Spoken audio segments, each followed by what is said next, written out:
Even in a small community like ours, it can be tricky to keep up with all the news that's going on around town. That's why we put together all the different news stories that we find the most interesting or most compelling, and we put them together in a show we call Saline News. I'm Chase Stanton, the station manager here at SCTN, and this is the news you need to know.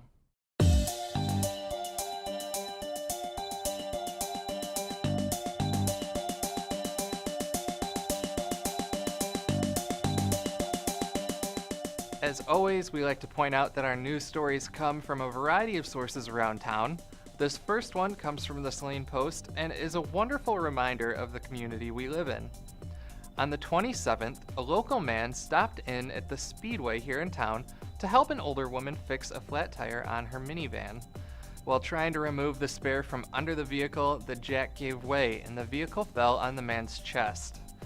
As the woman rushed to call 911, 4 individuals from inside the Speedway rushed in, lifted the van up, and freed the man from underneath.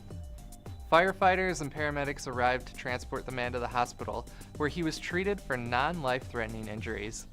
The article doesn't go in to list the name of the man or the individuals responsible for saving him, but honestly, from the bottom of our hearts, we just want to thank everyone involved for their heroism and just send out our best well wishes for a speedy recovery.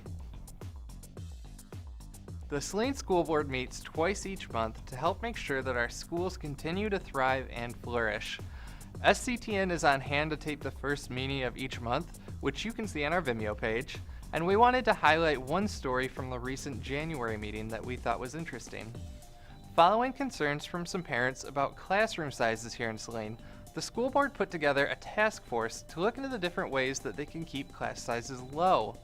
This group presented their finding at the meeting with some really interesting statistics and options on how the schools can proceed. Just visit our Vimeo page to watch the meeting, and you can jump ahead to about the 15-minute mark if you'd like to see the presentation. We really look forward to seeing more ways the school board will help improve our schools. The boys swim team is on its way to having another great season. The Saline Sun-Times put together an article called Boys Swim to 2 Wins, which goes into detail about how strong their 2 victories for the team have been. Saline hosted both meets on the 21st and the 23rd, facing off against Bedford and University School, respectively. The articles highlight some of the strong performances from different team members and talked about the different categories they swam in. Congratulations to all members of the team and good luck in your upcoming meets. Speaking of Saline sports, the Post has an article up about the girls basketball team's recent victory over Ypsilanti. The team faced off against their strong competitor, and the article offers up some key moments from the game, while giving readers an inside look at how the teams performed. This marks win 4 out of 5 for the team so far this season, so congratulations girls, we know you're going to keep the momentum going and have a great season. Just like with school board meetings, SCTN is on hand every month to capture city council meetings, just so you can check in and see what's going on with local government. At our most recent meeting, our city's water superintendent, Bob Scull, gave a presentation on how Saline's drinking water is maintained. The topic came up over growing concerns surrounding the city of Flint's current crisis.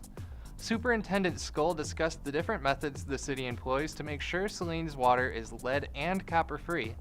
The video is up on the City of Saline's Vimeo page at the link below, as well as being broadcast on Channel 18 right now. Look for it towards the end of the meeting.